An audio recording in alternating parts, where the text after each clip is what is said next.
Good afternoon, everyone. It's wonderful to have you here tonight. Thank you so much for joining us.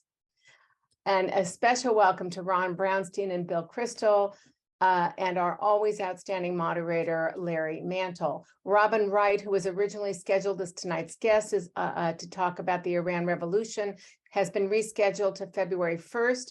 We're grateful that Ron and Bill could be with us tonight to take a long look at American politics as 2022 comes to an end, as surprising as that is. This week, Jews around the world will welcome Hanukkah, a holiday which has come to symbolize the value of fighting for religious freedom. The word Hanukkah literally means, in Hebrew, dedication, so named for the rededication of the temple in Jerusalem in the 2nd century BCE after Antiochus desecrated the temple as part of his campaign to Hellenize the Jews. So while the holiday has mostly come to be about presents and donuts and brisket and potato pancakes, it is best that we teach our children that the core meaning of this festive holiday is to celebrate the glory and courage of fighting for and standing up for freedom, our freedom and the freedom of others, to pray and be as they please. Hanukkah tells us that the battle for freedom is worth the fight and is to be celebrated. So happy Hanukkah to everybody who celebrates. America at a Crossroads is a joint venture between Jews United for Democracy and Justice and Community Advocates, Inc. Thanks as always to our leadership team, which in addition to me includes David Lehrer, former Congressman Mel Levine, Xavier Oslavsky, Rabbi Ken Chazen, and Caroline Kelly. Next week on December 21st, you will have the opportunity to hear from Jim Rutenberg, a longtime New York Times and New York Times Magazine investigative journalist. Jim has covered virtually every aspect and every level of government affairs. In the last few years, he has conducted an in-depth investigation of the nullification by the U.S. Supreme Court of the Voting Rights Act, and he has extensively covered the rise of the fake fact movement, if you want to call it a movement, embodied in Fox News and the Murdoch empire. Most recently, he wrote an extensive expose which appeared in the November 2nd issue of the New York Times Magazine, which detailed Russia's meddling in Trump-era politics and, disturbingly, the highly suspicious connection between Trump campaign officials at the highest levels and Putin's top-level confidants. You won't want to miss a hearing from Jim Rutenberg, who will be in conversation with the always incisive Pat Morrison. And in tonight's email after the program, you'll get a copy of that article, a link to that article that you can read in preparation for next week. We will be dark the final Wednesday of December and return on January 4th with the always fascinating David Brooks. David Brooks is a conservative political and cultural commentator who is a New York Times op-ed columnist who is known for his keen commentary on current events. If you inadvertently unsubscribed or are not signed up to be on our America at a Crossroads email list, you won't get our emails and you won't get the Zoom links. Let me know if you need help subscribing. All you really need to do is register for any of our programs and you're automatically on our list, as long as you don't uncheck any of the Eventbrite boxes that appear when you are registering. We do have closed captioning, and we will put something in the chat, in the Q&A function in a moment if you need to know how to use that. Now, please welcome my wonderful colleague, David Lehrer. David? Thank you, Janice. That was a wonderful little commentary on Hanukkah and being dedicated to the values that we hopefully are helping to further. I want to take a moment to thank all of our viewers who responded so generously to our Giving Tuesday appeal 2 weeks ago. We received contributions from across the country and even overseas. We're grateful for your generosity and also for your kind messages. Janice mentioned our next two programs with Jim Rutenberg and David Brooks. Those panels will take us to early February.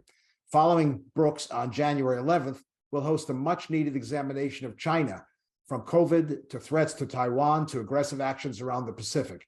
Our guests include China expert Mixin Pei and Stanford's democracy maven Larry Diamond. They'll discuss this critically important topic with tonight's host, Larry Mantle. Mixin, by the way, has a must-read op-ed in today's New York Times on the subject of China and what it has been doing recently. The following week, Warren Olney will discuss the powder keg that is the Middle East with two leading experts on the subject, Ambassador Dennis Ross, advisor to multiple presidents and America's lead negotiator in the region for years, who will join Yedidia Stern, who will be joining us live from Israel. Stern is the former dean of the law school at Bar-Ilan University and a leader of the Israel Democracy Institute, which was chaired for many years by former Secretary of State George Shultz. They'll talk about Iran's nuclear program and malign activities, Israel's new government, and where it is all headed. It's now my pleasure to introduce once again Larry Mantle, our frequent moderator. Larry can discuss sports, jazz, politics, and international affairs and movies with equal facility, as you will see tonight. Larry? Thank you very much, David. It's such a pleasure to be back with you. And let me echo what you said, David, about Janice's comments on Hanukkah. It was really beautiful, and it was such a timely point that she was raising about the holiday. The last event that I moderated for America at Crossroads was the week following the midterm elections. We were in person at the Skirball Cultural Center in Los Angeles with a robust turnout there, thousands more watching at home. And if you were there, thank you very much for attending that evening. It was good to meet many of you afterwards. And this evening, we return to the aftermath of the midterms, now focusing on the new slim Republican majority in the House and slim Democratic majority in the Senate. We'll look at what this means for each party's goals, not to mention President Biden's ability to enact his plans. And we're joined by two guests who are very familiar to our America at a Crossroads series. Bill Kristol, the founder and director of Defending Democracy Together, which includes the project's Republican Voters Against Trump. He also founded and was editor-at-large of the conservative political magazine, The Weekly Standard. And following its closure, Bill helped launch the nonprofit news and opinion website, The Bulwark. Ron Brownstein is senior political analyst for CNN and senior editor for The Atlantic. His decades-long journalistic career includes prominent positions at the Los Angeles Times, National Journal, and U.S. News and World Report. Both of our guests have, of course, been writing and commenting on last month's midterm results and looking at our country's political future. Ron, let me start with you. What in these results gave clear indication of hardening voter attitudes and deepening divisions, what you call a bifurcated result of the election? Yeah, oh, thank you, Larry. And by the way, after David's accounting of your many areas of movies, jazz, international, and sports, who knows? Maybe we can get to some of those before the hour. That'd be fun. Before the hour is over. Look, I think on balance, this election did allow America to take a step back from the brink that we seem to be hurtling toward in terms of election denial and conspiracy theorists, and the overall level of polarization. But there was a striking pattern in which we did seem to have two elections, a very bifurcated outcome. In the blue and purple states, I think there was a clear statement of rejection of the Trump era Republican Party. Despite 3/4 of voters saying the economy was in bad shape and a majority saying they disapproved of the way Biden was handling his job as president, those are conditions that normally produce very good outcomes for the party out of power. In fact, the Republican hopes of flipping purple states like Michigan, Pennsylvania, Wisconsin, Arizona, much less making incursions into blue states like Washington and Colorado and Oregon, were almost all defeated and frustrated. And so I think in those states, we saw a very clear rejection of kind of the ethos of the Trump era party, whether it was on election denial or on the banning of abortion. But there was a very different set of outcomes in the red states, with the exception of Arizona. And even there, only partially.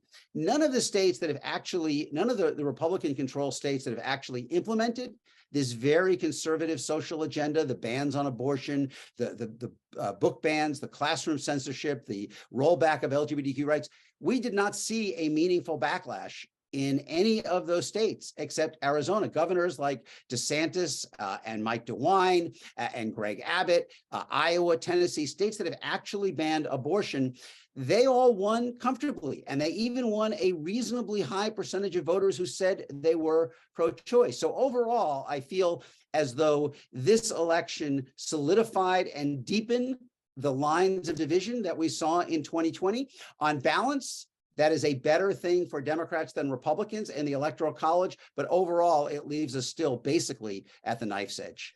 So Ron, what does that mean though, in terms of how each state is going to pursue its own laws? Are we going to get more and more extreme legislation either on the left in places like California or on the right in Texas and Florida? Is each state, since they have been rewarded for the positions that they've taken, going to move more so? I think the short answer is yes. We've already seen the Republican-controlled legislature in Florida saying they want to come back with tighter restrictions on abortion than the ones that DeSantis signed into law already. We've seen the Republican legislature in Texas there are members there who are talking about proposals to find different ways to financially punish companies that pay for their employees to go out of state to obtain an abortion. And we have seen, there's just a story about this today, agitation in various states to find ways to crack down on the use of abortion medication in those states. Look, I think that, as we have talked about before, one of the big things we are seeing over the last 2 years is a very concerted effort from the Republican-controlled states, with support from the Republican majority on the Supreme Court and Republicans in the Senate wielding the filibuster, to reverse what has been a 6-decade trend in American life toward nationalizing more rights and diminishing the ability of states to curtail or restrict those rights. And that ran from everything from contraception and obviously the end of segregation in the 60s, interracial marriage, abortion, same-sex marriage, in a whole variety of ways, Title IX.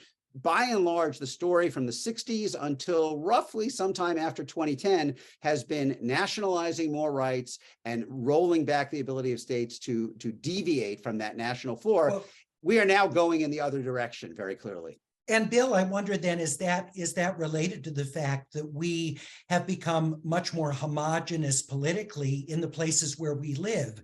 So now that idea that states are dramatically different in the policies they pursue is largely driven by the fact the populations have become, people now sort themselves together by political views.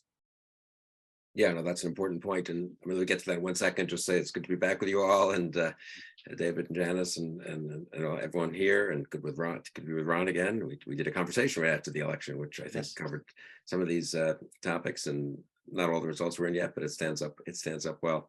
The last time I was on this show, just to take a second, with Sarah Longwell, my colleague at Defending Democracy Together and the Republican Accountability Project.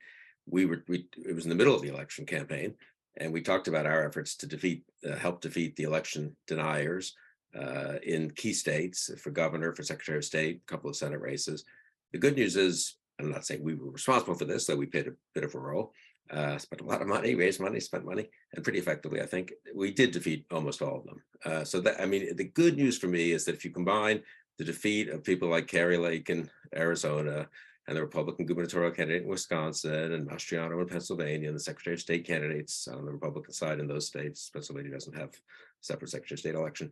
That I feel that if you combine that with the fact that the Electoral Count Act is about to be passed, I think, by Congress here in the lame duck session, and the fact that the Supreme Court, I don't think is going to go as far as it might have gone, as some on the right hoped it would go, on this independent state legislature doctrine, where the state legislature can just overrule, the citizens of the state. I feel like with all of that, the odds of a safe and secure and fair 2024 election are higher than they were before. Much better than they were before. I mean, it's amazing here in America that we're talking about that, right? This is the kind of conversation we usually have about some country far away. And are we worried about the next election? And could there be an actual subversion of the election results? But look, that's something you have to be serious about after what happened last time on January 6th. And I feel like we made real progress on that. And I'm happy to have played a very small role with Sarah in contributing to that. So that's the good news. The bad news, though, is the country is on a knife's edge. It's 50-50 really across the nation in terms of, I think you could say maybe 51-49 Democratic, the way the Senate is, but it's how close. Kari Lake gets 49.5% of the vote in Arizona. Good news is she lost. The bad news is Kari Lake was just explicitly running on a total election denial, conspiratorial, et cetera, program.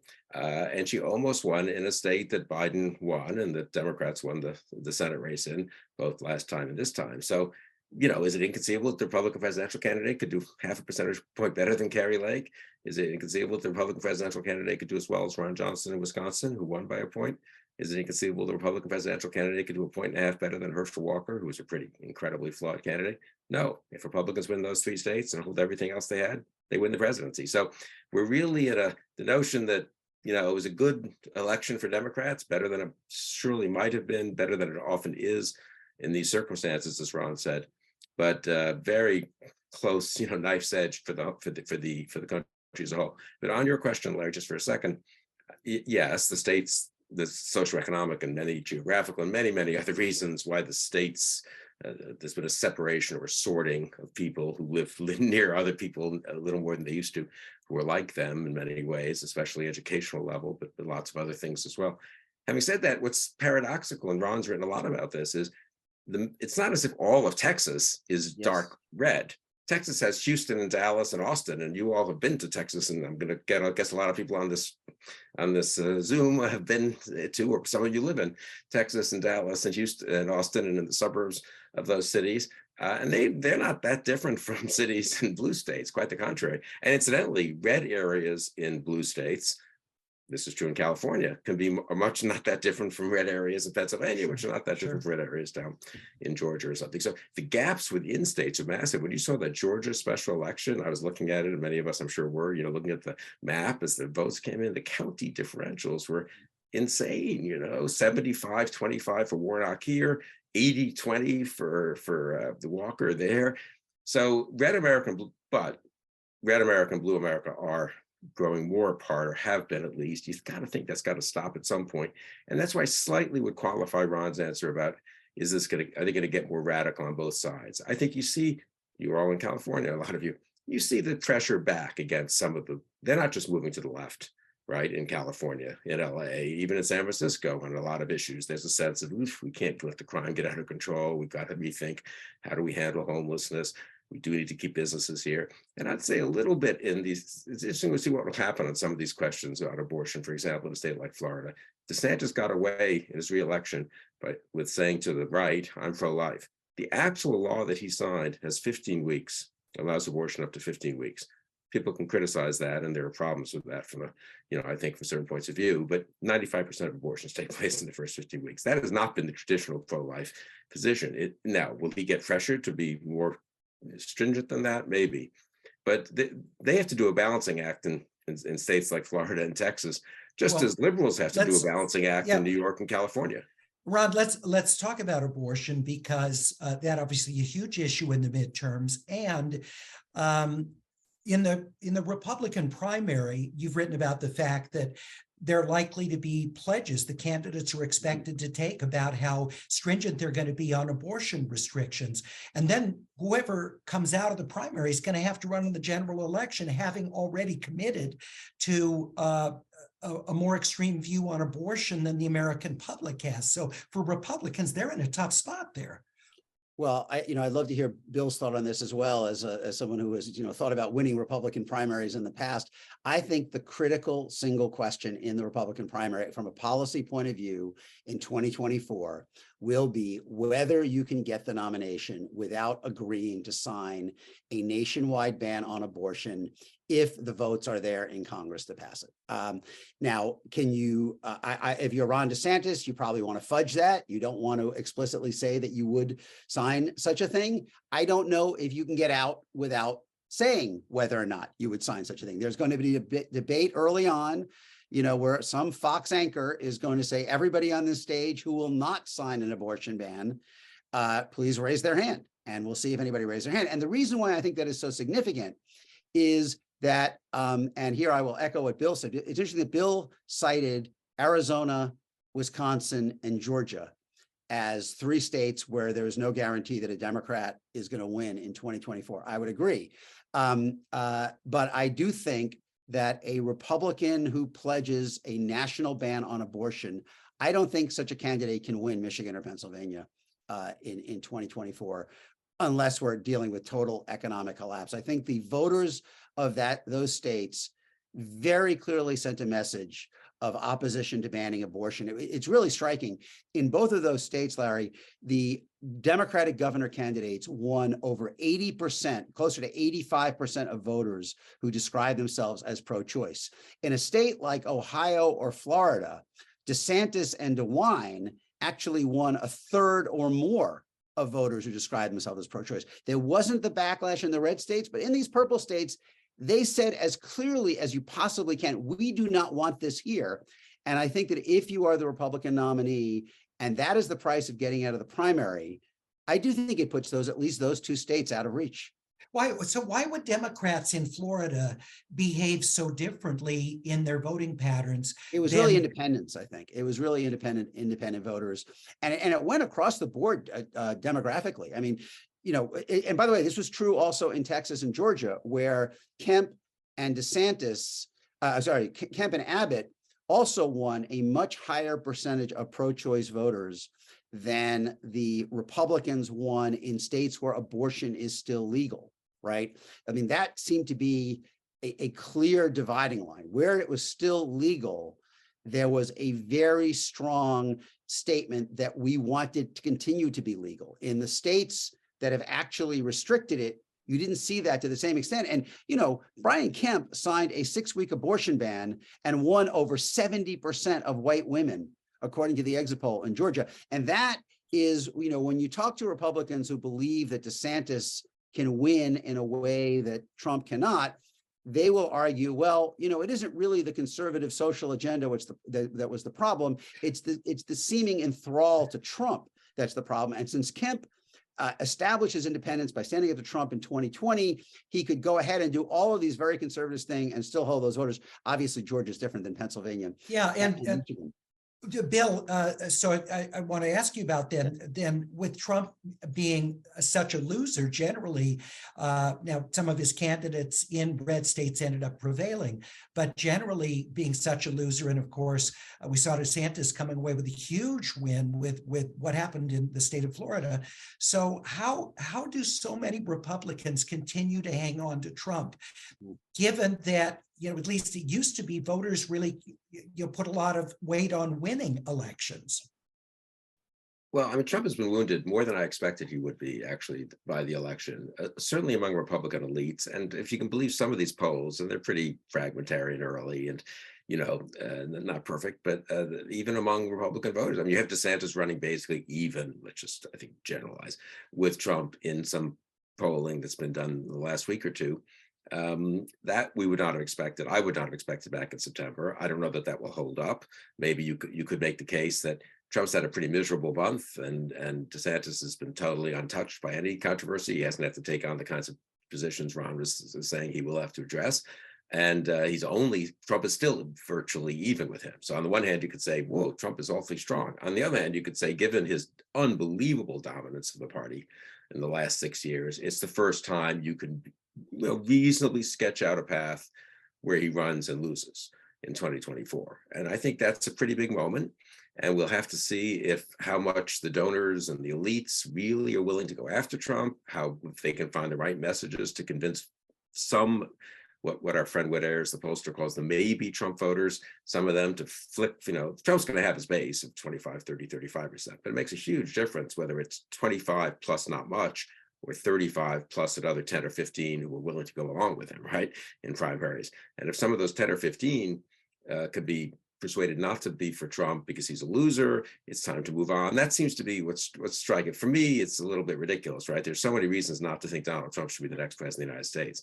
Because Republicans underperformed in a midterm election is not in the top 5 reasons that we should not have Donald Trump. No, but you hear from Republicans. But you know, often politics works in funny ways, right? But you hear from Republicans quite often. The most important thing is to keep the Democrat from being elected, because that's what would really destroy the country. Right. For many Republicans, that's their view. So right. It almost doesn't matter, you know, in that statement, how destructive the Republican is. So my next question then, Bill, is if in these purple states, more conventional, non-election denying Republicans had won, would it have been the red wave that was predicted? I never thought that was a real red wave, because I just think that's a little bit, people were a little too simple in assuming that, especially, there've been waves, most of the recent off-year elections, not everyone, but certainly the more recent ones. And everyone just thought, well, and Biden's numbers weren't too great, and people didn't like the economy, so there had to be a wave. But there are a lot of reasons to cut against that. Some issues with polarization being one of them. The country is just, there aren't that many districts or states in play. And so, yes, Republicans would have done somewhat better in some of these races. Look, but just to be, I think most people, I would prefer Democrats to do better. So I'm just going to put it that way. Put it personally, Republicans won the national vote for the House, which is the best proxy we have probably for where the country really is, 435 districts by about 3 points. If you take away some anomalies where there were uncontested races, it's probably really about a 2-point edge for the Republicans. That's so the country voted +2 Republican. The Trumpier candidates paid a price, but even so, even with Trump looming over the election, even with all this election denial, even this was the party, the majority of whose members voted to overturn electors on January 6th after the insurrection of January 6th. And I think you can step back and say, except for the really extreme election deniers, the most visible election deniers, the ones who flaunted their election denial, the party didn't pay much of a price. I think that's bad. It's unfortunate. Maybe that will change a bit over the next year or two, but the polarization is so deep. One of the interesting things about the election, just from a sort of political sciencey point of view, it was how little of change there was. Almost every incumbent won. One incumbent governor lost. No incumbent senators lost. 15 or something incumbent House members lost, which after redistricting is not that high a number. Yeah. And basically, this, the country is where it is. It's deeply divided, and nothing that's happened. Some things that happened that I would have hoped would shake Republicans loose in a much bigger way. Shook a few of them loose in some key states, made a big difference. Kemp got 53.5% of the vote in Georgia. Herschel Walker got 48.5%. So there was a key 5% who switched, who didn't support Walker when they had voted for Kemp, but it was 5%. It wasn't 15%. Yeah. In the old days, Herschel Walker would have shown up as a candidate and would have gotten 38% of the vote in the general election. He's so obviously unqualified, right? I want to go back to what you were saying about, they shouldn't be on the top of the list, that Trump is a loser compared to other things. And I want to talk about the dinner with Kanye West and with Nick Fuentes, the white nationalist that Trump had at Mar-a-Lago, two generators of anti-Semitic commentary now widely denounced. But Ron, how is this going to play out? Is this another one of those outrageous Trump things that, is just going to be yet another thing and things move on? Or is this in some way significant degrees of difference? Look, I felt after, and Bill has heard me say this to him, I felt after January 6th, Donald Trump cannot get elected president again. Personally, like Donald Trump, not necessarily Trumpism, but Donald Trump was unlikely to ever be president, very unlikely to ever be president again. And this meeting is just kind of more in that vein. I do think it matters. If he is the Republican nominee, I think it reinforces my sense that his ceiling is a little lower than it was last time. And it was too low last time to win. And so, how much does it matter in a Republican primary? It probably matters more from the sense that he can't win than it does from them being morally offended by him doing this. Although I do not rule that out either. But no, I do think it matters. I do think that there is, I said to someone the other day that Ron DeSantis's big advantage over Donald Trump in a general election is that he doesn't have the smell of gunpowder on his clothes. And that Trump does, I think, for voters now. And not because of Bill's point, and both of us have been saying, we are so polarized. Lynn Vavreck and her colleague John Sides, they talk about calcification of American politics. There is no collapse anymore. That doesn't really exist. But at the margin, clearly, I think the sense of Trump as a dangerous extremist who would unleash unhealthy divisions in the country is real enough to lower his ceiling by a couple of points. And the question, the really big question coming out of this election is, did Tudor Dixon and Kerry Lake and Tim Michels and Mastriano and Oz, did they lose because they were election deniers primarily, or because they, embodied a broader ethos that goes beyond direct association with Trump? And that the answer to that really will tell us how much better someone else than Trump could do in the states that are going to decide the next president. Is DeSantis more sellable in Michigan than Tudor Dixon? I don't know. We have a viewer. Vastly more, but maybe somewhat more. We have a viewer question that comes from Carol, and remind you, you can put your questions in the Q&A if you have questions, and please include your location, if you wouldn't mind, along with your first name. Just nice to give a credit for where you're at. Carol asks, what is the impact of Arizona Senator Kyrsten Sinema leaving the Democratic Party? What does that have, Bill? I mean, I don't know that it has much short-term impact. I don't think she will. I don't know. I mean, she could run as an independent in 24 for Senate. There's a lot of talk about an independent presidential candidacy. This group, No Labels, is busy trying to stir that up, and she would be a possibility for that, actually. And she's always been very ambitious. So I think she's going to lose the primary to Gallego, and I don't really think there's much support for an independent ultimately running. If there's a normal Republican, Ducey, running against a normal Democrat, Gallego, but that's 90% of the vote, 85% of the vote right there in Arizona. So I really don't know. But on this other, just to come back 1 second on the national front, when the House Judiciary Republicans, remember that tweet? It was Kanye, Elon, Trump, right? Maybe that might not be that order. And when was that? That was like early October, I'm going to say, kind of trolling tweet.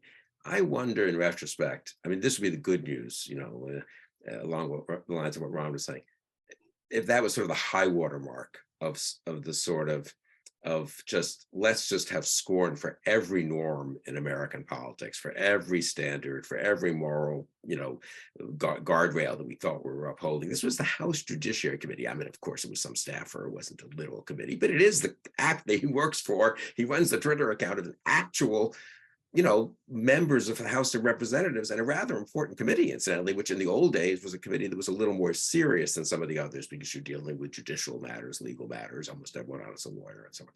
And the idea that you would tweet that, and they left it up way after the dinner with Kanye West at Mar-a-Lago. And I sort of wonder, maybe that was just too far. Maybe people just at some point, it was just this, it's been fun, for some chunk of Republicans and Trump supporters.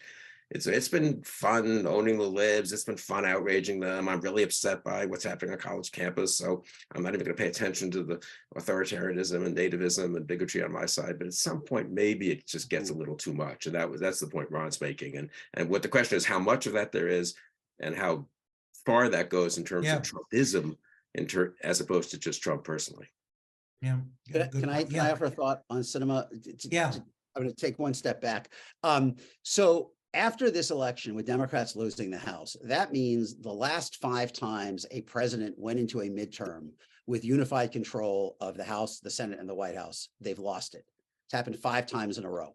And if you go back to 1980, when Democrats lost the White House with Carter, neither party has regained unified control of government faster than a decade after losing it, with the sole exception of the asterisk kind of 2001, Jim Jeffords quits the Republican Party, and they lose unified control, and they get it back in 2002. Other than that, Democrats lost unified control in 1980, didn't get it back to Clinton in 92, lost it in 94, didn't get it back to Obama in 08, lost it in 10, didn't get it back till Biden in 20. And similarly, Republicans lost it in 06 with W and didn't get it back to Trump in 16 when they immediately lost it again. The reason I mention all that is because it seems to me not inconceivable that the party that wins the White House could also achieve a trifecta in 2024. The Republican House majority is built on 18 Republicans who were elected in seats that Biden won in 2020. 11 of those 18 are in New York and California. Those are going to be harder to hold in the presidential year for Republicans than they were in the midterm. So I actually think if Biden wins the White House, it is high, or whoever, if it's not Biden, if the Democrats win the White House, I think it is highly likely they will win back the House. So the Senate really becomes the question. And, the Democrats have a tough map in 2024, as people have talked about, but it's not quite as tough as it might be, in that there are 8 states that are at varying degree of risk for Democrats. 5 of them are states that I think Democrats were highly likely to win in the Senate, again, if they won the White House. The 3 that are different are Ohio, West Virginia, and Montana, which are states that are certainly going to vote Republican in 2024, and you need Democrats who can find a way to survive there. Now, because they have 51 seats, that meant they could lose one of those 3, probably Manchin in West Virginia, hold Montana with Tester, hold Ohio with Sherrod Brown. And if they win the other 5, which again are Nevada, Wisconsin, Pennsylvania, Michigan, and Arizona, they would have a 50-50 Senate again to go with the House and the White House. That's kind of the holy grail scenario, the camel through the eye of the needle for Democrats. But I think Sinema really kind of puts all of this, as usual, into enormous uncertainty, because while I think it is highly unlikely she will get elected as an independent, she could certainly make it much, much tougher for a Democrat to hold that seat in Arizona. And so I just think that it's just, she is a chaos factor always. And again, she is a chaos factor in a scenario in which a re-elected Biden could reestablish unified control much more quickly than we have seen. I think that's less likely if she is running as a third-party candidate or an independent candidate in Arizona. Let me ask another question from one of our viewers, Bill, this to you, and it comes from Bill. Will Kevin McCarthy win the speakership? If not, what's going to happen? You just wrote a piece about something that would be a very unusual circumstance, but an interesting appeal that you made with that. I mean, Ron mentioned chaos factors. There's so many chaos factors coming up in the next year. 2023 is a very important year because it's sort of the invisible primary. It lays the groundwork for the fight of 2024. And you think about a House of Representatives with a narrow Republican majority, and what we're seeing with McCarthy, a challenge from the right, which I speculate in this piece, could conceivably, if there are 2-3 ballots he doesn't win, could 5-6 moderate Republicans say, look, we want to elect a more reasonable Republican speaker. My line on it would be someone who was not an election denier, not one of the 139 House Republicans who voted against certifying the electors. And would the Democrats conceivably then, they're not going to elect a Democratic speaker anyway, stop voting for Hakeem Jeffries and just go vote for Patrick McHenry, and you get a weird constitutional speaker who doesn't run either party, but kind of presides over the House. That would be one crazy scenario. Trump's making a big announcement tomorrow. Are we 100% confident he's not going to say that he wants to be Speaker of the House and throw everything into total chaos? He probably knows he can't win it. On the other hand, he'll dominate the news for 2 weeks. He can attack all the Republicans in Washington as being rhinos. I mean, maybe it's crazy, maybe it's clever, who knows? I mean, but A.B. Stoddard, who I think you guys have had on, made this point on a conversation I did with her 3-4 months ago. People just haven't really processed Trump's going to get indicted. There'll be a huge reaction to that among MAGA Trump supporters. How does that play out? They'll impeach, I don't know who they'll impeach, Merrick Garland or the Secretary of DHS or Biden himself in the House. Meanwhile, the Senate, as we just saw with Sinema, something people hadn't really expected, is still pretty precarious. Votes could go every which way. I mean, the degree to say nothing of wars in Russia, possible revolution in Iran. I mean, it's just, we are really in, this is where, on the one hand, it's a weird paradox. Ron and I have discussed this a lot. You have a very stable politics in a certain way, very polarized. What was the term you used? The political scientists used, calcified.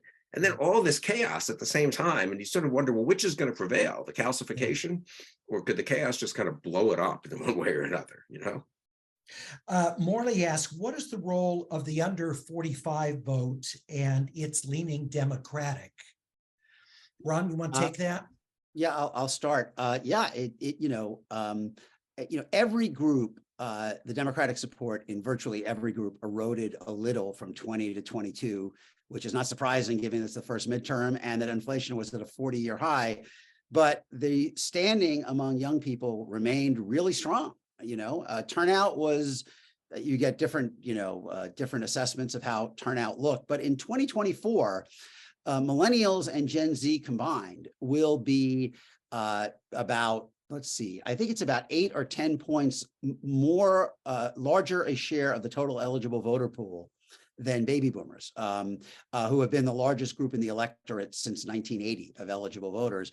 And because of the turnout, baby boomers still constituted a larger share of the actual voters in 2020. But in 2024, the difference in the EV population is large enough that probably young people, people born after 1980 will be the biggest single block of voters. And this is a challenge for Republicans. I mean, the young voters in, the South are not as Democratic leaning as they are, say, in the upper Midwest, but the inexorable generational replacement in the electorate just, it's like a treadmill, it gets turned up a little higher every 4 years. Republicans have to run a little better among their groups because their groups slightly shrink as a share of the electorate. Now, where Republicans might be able to make that up is if they continue to make inroads among younger Hispanic men who are pretty down on, the economy and where things are going. But again, if we're talking about an election in which young voters do not operate with a lot of economic cushion, they were being pounded by inflation. Many of them are being hit hard by rising interest rates, unable to buy houses. And this was as far as Republicans were able to get with them. I've got to think that in 2024, the Democrats do even a little better. All right. What do you think, Bill?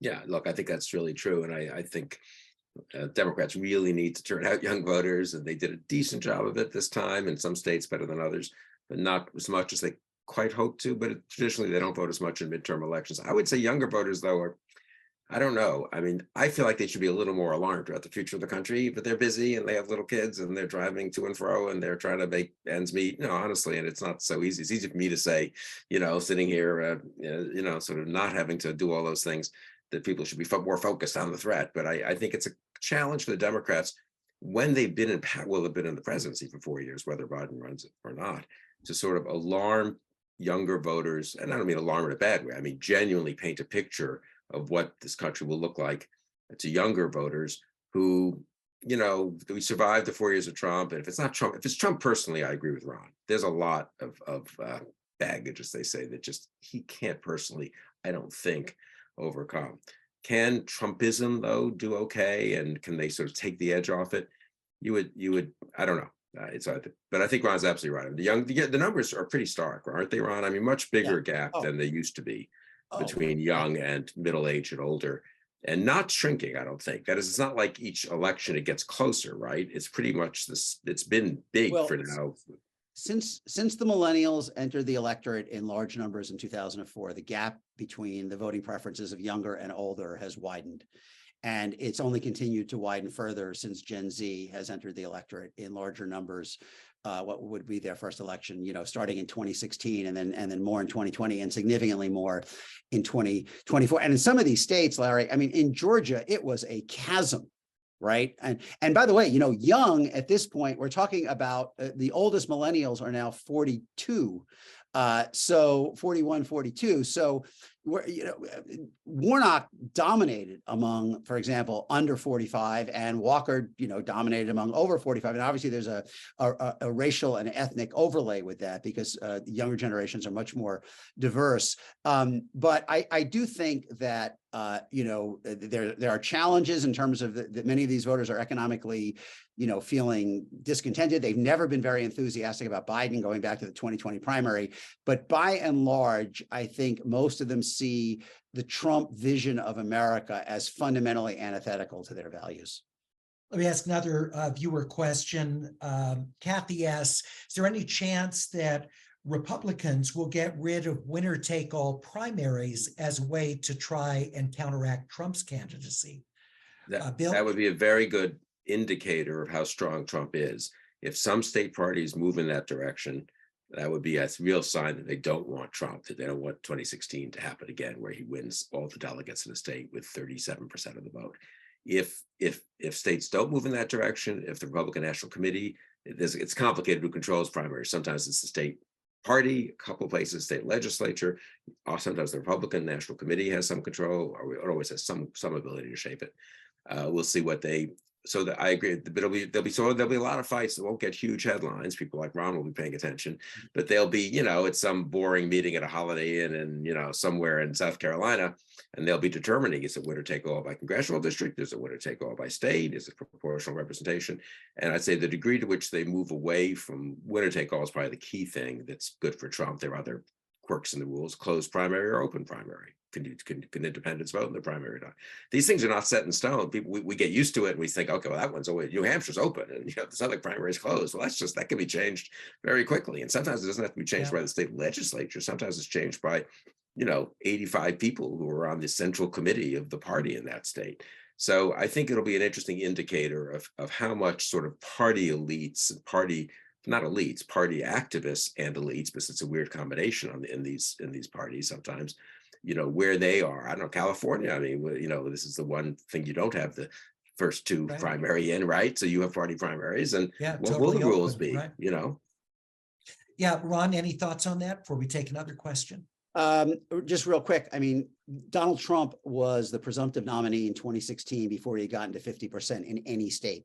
He had pulled away from the field at a point where his total share of the vote through mid to late April was 40%. And notably, he was only winning about 1/3 of college educated Republicans, who are the group who are showing the most interest in DeSantis now. And that is the risk, right? I mean, as Bill kind of alluded to way back when in the conversation, if Trump can hold his 37-38%, this polling that has DeSantis doing better one-on-one, that's meaningful. I'm not sure anybody would have done that much better against him in 2016, but that's not the real world. I mean, the real world is you're going to have multiple candidates, almost all of whom I think at this point are more tilted toward the college side of the party rather than the Trump non-college side. I mean, Christie, Pompeo, Haley, DeSantis, Youngkin, they may be all fishing in the same pond, and it's not clear to me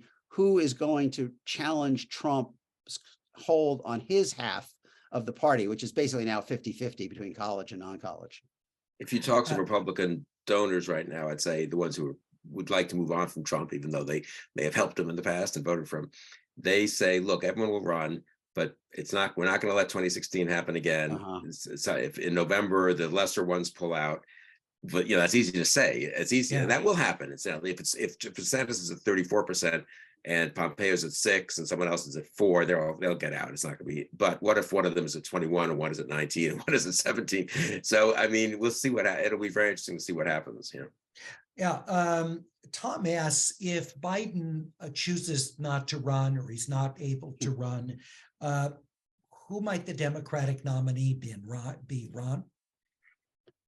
One of the reasons he may feel very inclined to run is because it is a very messy prospect if he doesn't. I mean, Kamala Harris as the vice president, as kind of the embodiment of the most loyal group of Democratic voters there is, Black women, would in normal circumstances start off as the front runner, except I think that, there are many Democratic activists, donors, local elected officials who remain dubious that she can carry off and win a national campaign based on her performance in 2020 and the continuing, the inability of her to really establish a strong persona now. So you would have, I would think, the top tier would be her, Buttigieg, probably Elizabeth Warren, but the strongest candidate they could probably find is one of their governors. I mean, they've elected some really good governors. I could imagine Gretchen Whitmer being a hell of a 2024 candidate. I'm just not really sure how the party could get to her over. Well, I mean, Gavin would certainly, Newsom would certainly run, incidentally. And Newsom could be how strong he'd be, but he is governor of California, and there are other people with money. I mean, I personally am on the side of, I prefer to have a messy, wide open primary and have next generation. I feel pretty good about the Democratic bench. I think they're pretty impressive candidates. One or two exceptions, one or two who are too far to the left, one or two who may not be quite up to it. Easy for me to say, though. And if you're really in the middle of it, maybe you think better the safer pick. If you think Biden at age 82 is safer as a general election candidate, then, look, if you could get believe me, if you talk to intelligent Democratic members of the House, Senate, governors, elected operatives. And if you could snap your fingers and have a Whitmer-Warnock ticket or something, I mean, many versions of this. Shapiro, I mean, but any two governors or a governor and a senator, or but sort of moderate-ish key states, and maybe Shapiro from Pennsylvania can be VP if someone else is the top of the ticket, Buttigieg or something. I mean, I think they would go for that in a heartbeat. But you can't snap your fingers and getting from here to there with an incumbent president who sort of thinks he'd like to run again and thinks he's the one who beat Trump. I do think one point I would make: if Trump fades a little more quickly than maybe I would expect, but if he could, of course, then I think the pressure on Biden not to run again increases. That is, Biden's main talking point for why it has to be him is, I beat Trump and I can do it again, and we can't risk it all if Trump's running. I do think most Democrats think Biden against the younger Republican governor, that's not a great matchup for the Democrats. And a younger Democratic governor against the younger Republican governor isn't a lay down, it's not a certain thing, but that's a reasonable race. And if we got a Whitmer DeSantis or Whitmer Youngkin race or something, it would look a little more like normal politics again. Don't forget, Larry, real quick. I mean, Ron. This was a double negative election. There were significant doubts about the Trump era Republican Party that limited their ability to cash in. But there was the first negative there too, which is that a majority of voters said they disapprove of the way Biden, his job performance. A significant majority said they didn't want him to run again. And, some of that might fade as the economy improves and he's actually running. But it's not as though the country is clamoring for, at this point, 4 more years. So the problem, as Bill said, getting from here to there is really, really could be very messy for Democrats. Robert asks, if Trump was convicted of a crime, could he still run for president? I don't believe he'd be able to, but if he's indicted, he would still be able to pursue it, right, Bill? He would, and I think he is likely to be indicted. I think the immediate effect will be a rallying to him. I think another indicator of how strong Trump's hold is I think most Republicans will say whatever they believe. That's bad that the Biden Justice, assuming it's Biden, the Justice Department, the Federal Justice Department, U.S. Department of Federal Justice indicts Trump. It's bad that the Biden Justice Department is going after Trump. That shouldn't happen. They'll say that, but will they really, rally to Trump's defense?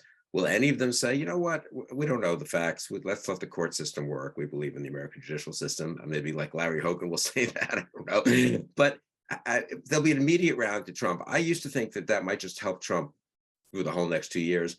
I'm now slightly inclined to think that maybe there's a rally to Trump, and then 2 months later, some of those in-between voters look up and think, geez, now the guy's indicted. I mean, it's one thing after another. Maybe can we just move on here and go to, DeSantis or Youngkin or someone else. I think Tim Scott, I think that's more possible than I would have thought 2 or 3 months ago. We have a question from Mitch, who asks, what might the impact of Hunter Biden hearings be? Does the public really care about that? Ron? Obviously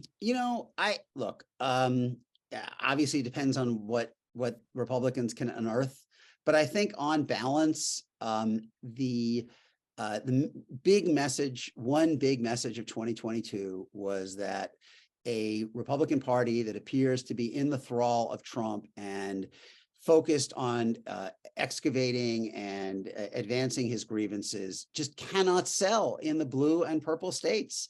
And I think, you're going to have 2 years of Jim Jordan and Marjorie Taylor Greene on television, going down rat holes.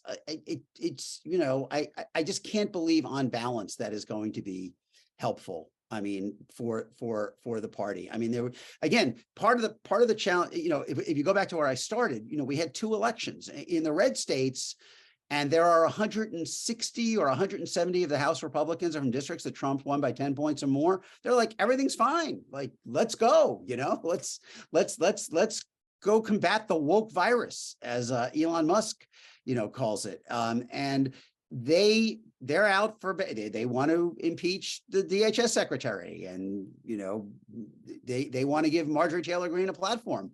But in the rest of the country, they said as clearly as they could that they, even with 75% saying the economy is in bad shape, they still would not vote for this, right? Democrats won independents in the national exit poll, which the party holding the White House had not done in a midterm election for as long as there's been exit polls. And they won it by bigger margins in Michigan and Pennsylvania, Arizona, Georgia. Republicans had perfectly reasonable turnout.